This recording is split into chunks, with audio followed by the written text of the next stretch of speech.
Welcome back after the break से पहले हमारी बात हो रही थी कॉलर के साथ। उन्होंने पूछा था अपनी शादीशुदा ज़िंदगी को लेकर के।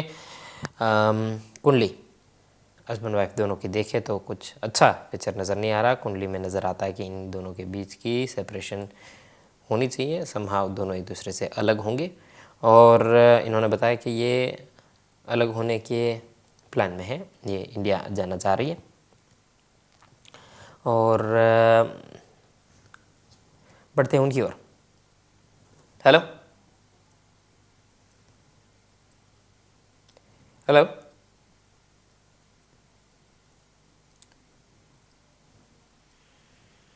हेलो।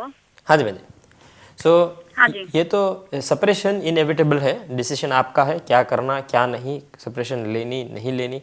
बट ये एस्ट्रोलॉजिकली रेकमेंडेड है। मे बी आप दोनों को थोड़ा समय, थोड़ा स्पेस चाहिए होगा, हम्म। और ये हम्म। समय में ये एडवाइजेबल है, ओके। ये याद रहे। दूसरा सवाल क्या था? दूसरा क्वेश्चन ये था कि इनका जो वर्क रिलेटेड है, जो एनवायरनमेंट, जो ये इतना स्ट्रेस में रहते हैं, प्रेशर में रहते हैं, काम चेंज करने का देख रहे हैं, he is trying to apply somewhere else, लेकिन कुछ क्लिक नहीं हो पा रहा है। तो इनका कैसे है? आई मीन कुछ आगे प्रोग्रेस होगा, दूसरी कंट्री में शिफ्ट होंगे जॉब की वजह से, या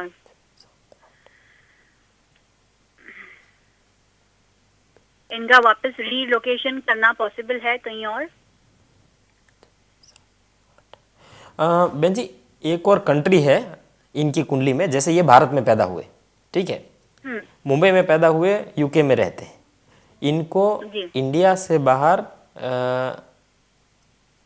3 देशों में या 4 देशों में रहना पड़ेगा। ये इनकी कुंडली में रीलोकेशन है, एक और कंट्री जाना है, लेकिन वो इंडिया नहीं है, कहीं और है। तो अगर आप इनको इंडिया ले जाने को सोच रही है तो होप नहीं है, लेकिन कोई एक और कंट्री हो सकता है जहां जाना हो सकता है, नहीं होगा। ओके। ये कुंडली कहती है। इनकी अभी उम्र क्या हुई है आपके हस्बैंड की? ये अभी है 6 और 46 के हैं। बहन जी 46 हो गए, 4 साल में 50 हो जाएंगे, ठीक है। हम्म। लेकिन इनकी कुंडली में ये जो 46 अगर हम देखें तो 46 की उम्र में भी ये पढ़ाई पर वापस जाएंगे। Hmm. He will go back into education. I know here is nearly 50। आपको सुन के लग रहा होगा कि भाई साहब क्या बोल रहे हैं, बट इनकी कुंडली में लिखा है इनको पढ़ाई पर वापस जाना पड़ेगा। ओके। कुछ नया सीखना पड़े, कोई नई ट्रेनिंग लेनी पड़े। क्या है समझ नहीं आ रही। ये खुद ही आपको कहेंगे, आपको उनको कहने की जरूरत नहीं कि आपकी कुंडली में आया था, ये खुद ही कहेंगे आपको कि मुझे वापस कुछ पढ़ना है, कुछ नया सीखना है। क्या है समझ नहीं आ रही। लेकिन ये 2016 में होना है, 2016 इटसेल्फ। ये भी नहीं है कि ये 2-5 साल बाद होगा, अभी होगा, अगले साल ही। जी। तो इसकी तैयारी करिए। दूसरी बात यह है कि आप दोनों के बीच की दूरियां बढ़ेगी, वो मेंटली प्रिपेयर रहिएगा। जी। ये इनकी कुंडली कहती है। ठीक है। और दूसरा क्वेश्चन था related to my work and my future. जैसे मेरा प्लानिंग है जाने का ये मंथ में ही वापस back to India. I have plan to do something, upgrade करना है मुझे अपने आप को। तो what do you see? I mean how is it going to go? Will I be stable? Like जैसे ऑफ कोर्स बहुत अप्स एंड डाउन्स चल रहे हैं मेरे रिलेशनशिप में। तो ऑफ कोर्स मेंटली स्ट्रेंथ होने के अलावा आई मीन आपको लगता है कि मैं वापस से I will go back and be independent? Unfortunately not. कुंडली कहती है अभी आप जहां जाएंगी वहां आप टिकने वाली नहीं है।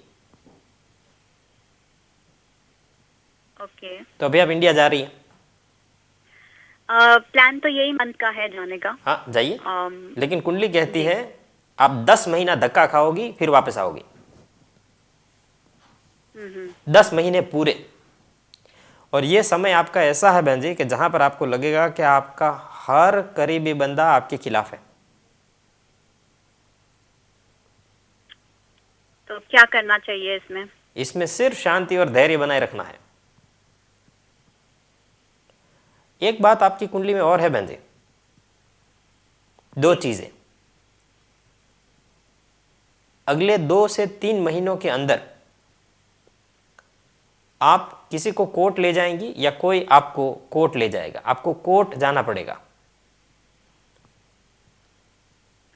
ये पॉसिबल है? अगले ये 2 पॉसिबल है ये रिलेशन से ही, जो मैरिड लाइफ है मेरी, इसी से होगा कुछ related? Not necessarily, no, not necessarily. ये कुछ और नजर आ रहा है। In the next 2 to 3 months, ये दूर की प्रेडिक्शन नहीं है, अभी होना है। तैयारी रखिए। आई होप नॉट, बट कोई आपको ले जाए, आप किसी को ले जाए, नहीं पता, लेकिन कोई मैटर कोर्ट में जाना है, ये आपकी कुंडली बहुत क्लियरली कहती है। अगले 1 साल, कोई 10 महीने, कोई नया काम, कोई नई शुरुआत, कोई नया बिजनेस आपके लिए रेकमेंडेड नहीं है। जी। इस वक्त आप सोना, गोल्ड भी खरीदोगी, मिट्टी बनेगा। ये समय आप तो ये समय इनके लिए खराब है। तो क्या किया जाएगा? हाथ पे हाथ धरे के बैठे रहें, कोई काम ना करें, बेड पे सोफे पे बैठे रहें, क्या करना है? Of course not. जब टाइम खराब हो तो करते क्या है कि भाई तब बेसिकली उसके सामने आपको अपने आप को एडजस्ट करना है और कुछ नहीं।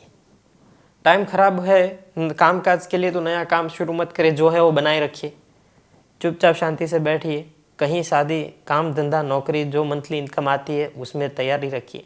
जब टाइम खराब हो तो ये करते हैं। ये टाइम खराब होने का मतलब ये नहीं कि हम हार जाए, बैठ जाए, कुछ ना करें ज़िंदगी में, ऐसा नहीं है। जीना नहीं छोड़ सकते, ये बात याद रखिएगा। और एक बात हमेशा याद रहे कि लोग सोचते हैं ना कि भाई हालात ख़राब है, कई लोग खुदकुशी कर लेते हैं, ज़िंदगी से थक जाते तो कहते हैं बस दवाई पी लो, मर जाओ। ये कोई किसी चीज़ का सॉल्यूशन नहीं है। और ये बात याद रहे कि मरने के लिए जो है ना, वो एक बार जहर पीना पड़ता है, एक बार पी लिया ख़त्म। लेकिन जीने के लिए जो है ना, रोज़ जहर पीना पड़ता है। रोज़ नहीं तो हर दूसरे दिन, हर दूसरे दिन नहीं तो हर हफ्ते नहीं तो हर महीने जहर पीना पड़ता है। किसी ने कुछ कह दिया, कहीं क्या तकलीफ हो गई, कहीं किसी से क्या बुरा लग गया, लेकिन शांति से ज़िंदगी गुजारनी पड़ती है। शादी हो गई, अच्छा हस्बैंड नहीं मिला, अच्छी बीवी नहीं मिली, रोज़ लड़ते हैं, रोज़ जहर के घूंट पीने पड़ते हैं। सास की सुननी पड़ती है, ससुर की सुननी पड़ती है, फलाने की सुनो, ढिमके की सुनो, ससुराल की सुनो, इसकी सुनो, उसकी सुनो। वो जहर ही है एक औरत के लिए। अगर एक औरत बुरी शादीशुदा ज़िंदगी से गुजर रही है तो ये उसके लिए जहर पीने बराबर है। तो जब वो जीती है ना टफ सिचुएशन में, ख़राब सिचुएशन में, जब वो शादीशुदा ज़िंदगी में अपने ससुराल में औरत अपना टाइम गुजारती है तो रोज़ जहर पीती है। तो मरने के लिए शायद एक ही बार जहर पीना पड़ता है, लेकिन जीने के लिए अगर सिचुएशन ख़राब है तो तकरीबन रोज़ ही जहर पीना पड़ता है। बात यह है, बस यही है कि भाई हालात ख़राब है, ससुराल में रह रहे नहीं ठीक है, तो क्या जीना छोड़ दें? क्या ससुराल वालों से लड़ना शुरू कर दें? जहर पीना पड़ता है, सहन करना पड़ता है। मैंने ऐसी कुंडलियाँ देखी है जहाँ पर सालों साल बंदा, औरत अपने सास ससुर के साथ रही है और सालों साल सहन किया है, सालों साल बर्दाश्त किया है हर चीज़, फिर भी शांति से ज़िंदगी गुजारी है। शायद उस ज़माने में पेशेंस ज़्यादा था, उस ज़माने, उस जनरेशन में।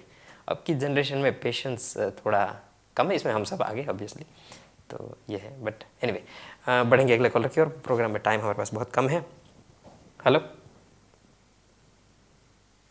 हेलो हेलो हेलो जी।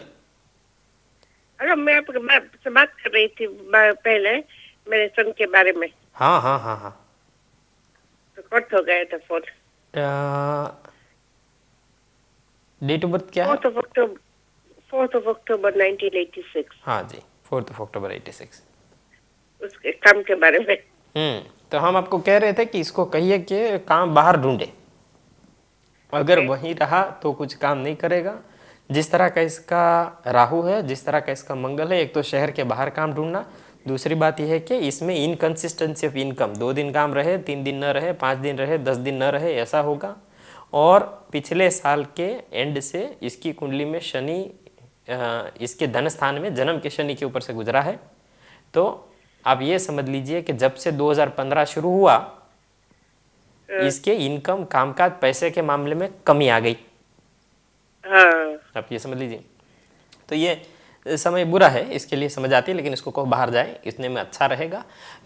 राहु 10वां, मंगल 8वां होने के कारण इसको काम करना चाहिए ऐसी जगह पर जहाँ कपड़ा बनता हो, बिकता हो, मिलता हो, फैशन, कपड़ा,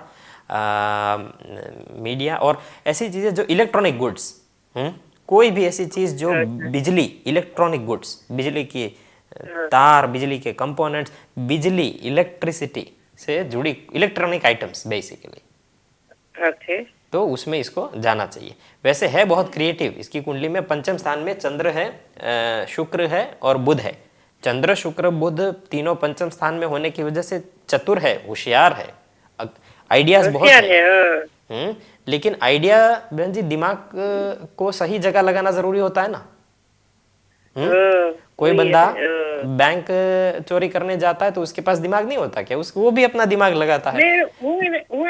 કહું છું કે બારે કામે જાય પછી ખબર નહીં માનતો જ નથી.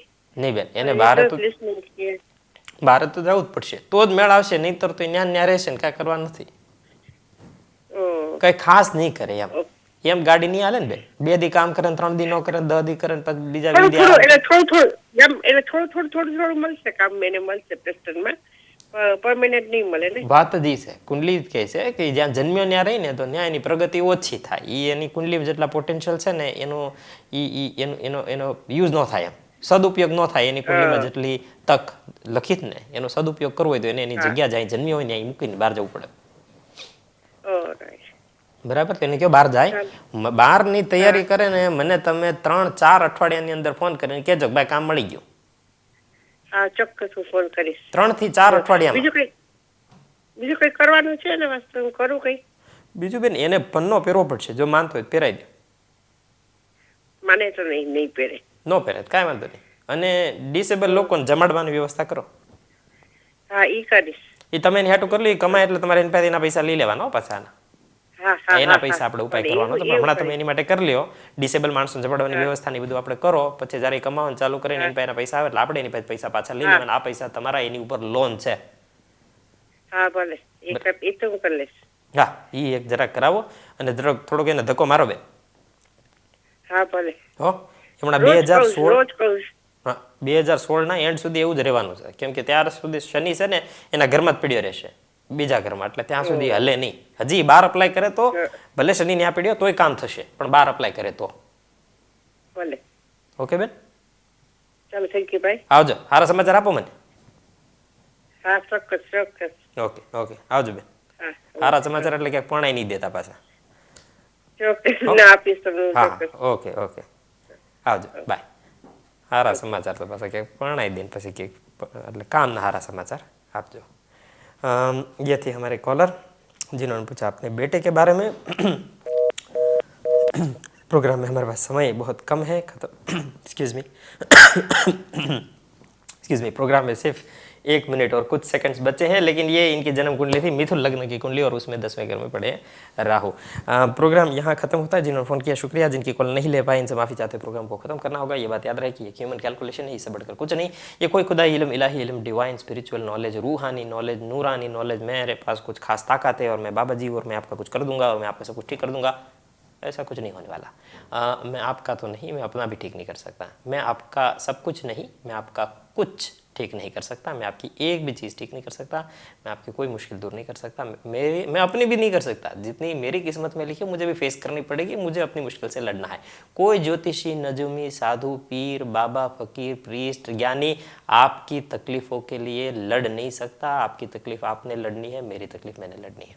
ये बात हमेशा याद रहे. यही हमारा कोर मैसेज है. बाकी कुछ भी करा लो, वजीफा, पूजा, हवन, अच्छी बात है, ऊपर वाले का नाम लीजिए. बाकी कोई ऐसा मंत्र नहीं है कि जिससे आपकी तकलीफें दूर हो जाए. हमें फेस करनी है हमारी तकलीफें. हमारी किस्मत में जो लिखी हम सबको फेस करनी पड़ेगी. मुलाकात मेरी आपसे होगी कल दोपहर को.